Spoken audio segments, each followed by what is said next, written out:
ఒక్కొక్క రోజు ఒక్కొక్క ఇంటికి తప్పకుండా పోయి 10-15 రోజుల పాటు కష్టపడి మీరు గెలిచొచ్చిండు. మీరందరూ కూడా చల్లగా వర్ధిల్లాలని, ప్రజల ప్రేమను పొందడంలో తప్పకుండా ముందు బాగా నిలుస్తారని చెప్పి నేను భావిస్తాను. ఒకవేళ కనుక ఇంకా ఈ డబ్బుల మాయ కనుక లేకపోయి ఉంటే ఇంకా ఇంతమంది సర్పంచ్ గెలిచి వచ్చే ఆస్కారం ఉండే.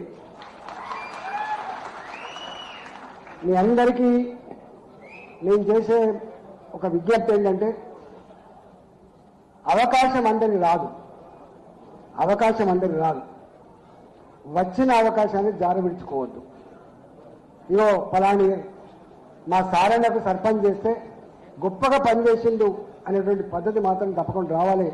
మీరందరూ ఏ విధంగానైతే ఇంటింటికి పోయి వాళ్ళ ఆశీర్వాదం పొందిందో, వాళ్ళని ఓట్లను అడిగిండ్రో, వాళ్ళకు సమస్యల పరిస్థితులు చెప్పిండ్రో, మీరందరూ కూడా నోట్ల నాలుకలాగా ఉండి మీ ప్రజలు ఏ విశ్వాసాన్ని, ఏ నమ్మకాన్ని అయితే మీద పెట్టిందో ఆ విశ్వాసాన్ని తూచా తప్పకుండా అమలు చేస్తారని చెప్పి మీకు ఆశిస్తున్నా. శ్రీహరి గారు ఎట్లాగో మంత్రిగా ఉన్నారు, నేను కూడా అడపదడప ఉంటా. మీకు ఎక్కడన్నా మీ గ్రామ అవసరాల కోసం ఇబ్బందులు ఉంటే తప్పకుండా దృష్టి తీసుకురండి.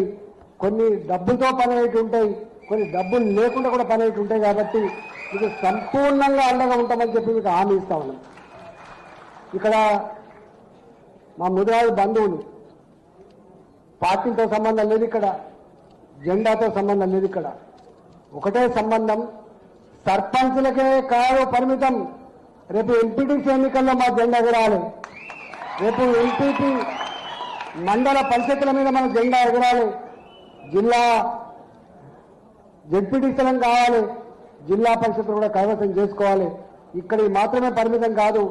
నాకు తెలుసు మన వాళ్ళు అనేక సంవత్సరాలుగా స్టాటిస్టిక్స్ తీసుకొచ్చి నాకు ఇస్తూ ఉంటారు. మా సీఆర్ఎన్న గెలిచినటువంటి నియోజకవర్గంలో అత్యధికంగా జాతి ఓట్లు ఉన్నటువంటి నియోజకవర్గాన్ని అదృష్టవంతుడు. ఇలా మక్కలు కానీ, నారాయణపేట కానీ దాదాపు 45 నియోజకవర్గాలలో, ఈ రాష్ట్రంలో 45 నియోజకవర్గాల్లో మనం ఎవరికి ఓట్లు వేస్తే వాళ్ళు గెలిచేంత స్థాయిలో ఉంటుంది జనాభా.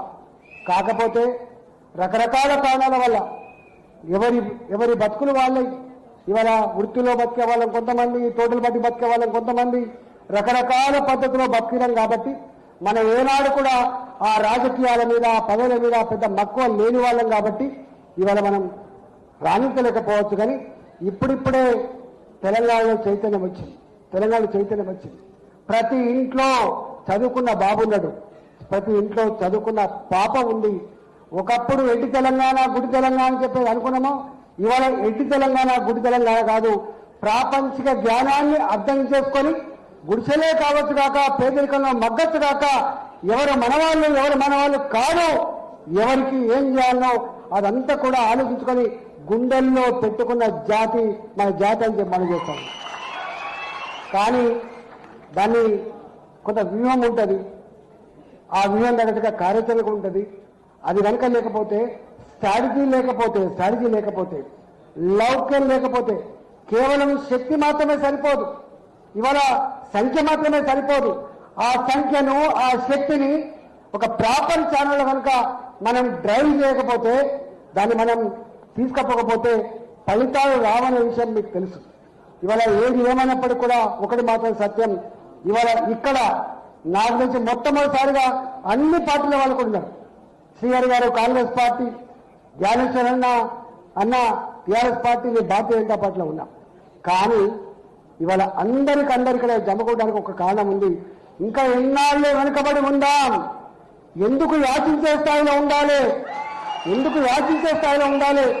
రేషమున్న జాతి, చైతన్యమున్న జాతి, సాహసమున్న జాతి అన్నీ ఉండి కూడా ఇలా దేవి అని అనుకునేటువంటి పరిస్థితులు ఉండద్దు అని చెప్పి మీ సంకేతం ఏదైతే ఉందో, మీ ఆవేదన ఏదైతే ఉందో దాన్ని అమలు చేసే వేదికగా కావాలని చెప్పి నేను మనస్ఫూర్తిగా కోరుకుంటున్నాను. దానికి ఏం చేయాలి, ఎట్లా చేయాలనేది మనం ఇంకోని ద్వేషించడం వలన, ఇంకోని వ్యతిరేకించడం వలన మనం చేయలేని గుర్తుపెట్టుకోండి. మనం ఏ కులానికి వ్యతిరేకం కాదు, ఎవరికీ వ్యతిరేకం కాదు. మనం ఒకదానికి అనుకూలం, గింతమంది ఉన్న మనం ఇవాళ చిన్న చిన్న వాళ్ళు కూడా సాధించే స్థాయిలో ఉన్నప్పుడు గింత ఉండి కూడా ఎందుకు ఇలా నిశ్చేష్టమై ఉంటా ఉన్నాం, ఎందుకు యాచించకుండా ఉంటా ఉన్నాం అనేది సమస్య. కాబట్టి గది పోగొట్టడం కోసం మాత్రమే ఇవాళ ఈ సందేశం అనేది మాత్రమే ఇక్కడికి వచ్చినట్టుగా నేను భావిస్తా ఉన్నాం. దానికి ఒకరు చెప్పాల్సి అక్కర్లేదు,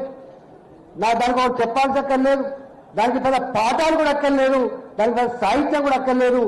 ఏమి చేయాలనో, ఎట్లా చేయాలనో, ఎప్పుడు చేయాలనో అదంతా కూడా ఎవరికి వాళ్ళుగా నిర్ణయించుకొని చేయాలని చెప్పి నేను కోరుతా ఉన్నా. రెండవది అతి ముఖ్యమైనది, గ్రామీణ ప్రాంతాలను చూస్తా ఉన్నా. ఇవాళ చాలా గ్రామాలు చిన్న చిన్న గ్రామ పంచాయతీ అయిన తర్వాత మనం ఎవరు ఒప్పుకున్నా లేకపోయినా ఇవాళ 4,000 సొసైటీ దాదాపుగా ఉంటే 3,500 ఒకప్పుడు ఉండే ఇక పెరిగి ఉంటాడు నాకు తెలిసి. ఓ 3,500 4,000 సొసైటీ కనుక ఉంటే ఆ సొసైటీలలో ఇవాళ గ్రామ పంచాయతీ వెళ్ళిపోయిన తర్వాత ఇలా ఒక గ్రామం ఒకటి ఉంటుంది, దాని కింద ఇంకో గ్రామం ఉంటుంది. ఆ కింది గ్రామంలో మనవాళ్ళు ఉంటారు, పెద్ద గ్రామంలో మనవాళ్ళు ఉండరు. కానీ ఇవాళ ఆ చెరువులు ఏవైతున్నాయో పెద్ద గ్రామంలో మీరు లేరు కదా అని చెప్పి ఆ చెరువుల మీద మన హక్కులు కట్ చేసే ప్రయత్నం చేస్తున్నారు. దాన్ని 100% దాన్ని కట్టేసి చేసుకోవాల్సి ఎక్కడి నుంచి మనం చేస్తున్నాం. తాళ్ళు ఎక్కేవాడిది తాడి చెట్టు, చేపలు పట్టేవాడిది చెరువు. ఇవాళ నేను ఆ రోజు చెరువుల మరమ్మత్తు ప్రోగ్రాం చేస్తున్న సందర్భంలో నేను ఒక ప్రతిపాదన కూడా పెట్టిన ఆనాడు. ఇవాళ చెరువుల మీద నిలడు కాడ మాత్రమే కాదు, చెరువుల మీద రైతు సంఘాలు మాత్రమే కాదు, చెరువుల మీద చేపలు పట్టే వాళ్ళకు కూడా వాళ్ళకు కమిటీ లాంటిది వేయాలని చెప్పి ఈ ప్రతిపాదన పెట్టినా తప్పకుండా చెరువుల మీద మనకు కూడా హక్కులు కావాలి. ఏ గ్రామం అయితే విడిపోయిన సందర్భంగా మనవదికు గ్రామం పెద్ద గ్రామం వదికు చెరువు వదికు పోయినప్పుడు ఆ పాత సొసైటీలు ఎక్కడన్నా ఆ ఊర్లలో కొన్ని ఇబ్బందులు ఉంటే దాన్ని తప్పకుండా సార్ట్అవుట్ చేసి దాన్ని కాపాడుకోవాలని చెప్పి నేను మనం చేస్తాను. దానికోసం ఎల్లవేళ పైన మాత్రమే కాదు ఐక్య ఉద్యమాలు కూడా మనం ఉండాలని చెప్పుకొని మనం చేస్తా ఉన్నాం. రెండవది, ఇవాళ ఒకప్పుడు చెర్లలో మనకు తెలుసు జల్ల చేపలు, కొడుపు చేపలు, మాలపంగిరిగాల్లో ఏదో చిన్న చిన్న చేపలు ఉంది. ఇదంతా హైబ్రిడ్ రేట్ వచ్చింది. ఒకనాడు చెరువంతా పట్టినా ఒక టన్ను రాకపో. ఇవాళ ఆ చెరువులో 20 టన్నులు 30 టన్నులు సంపద వస్తాను. నేను అనేకసార్లు చెప్పిన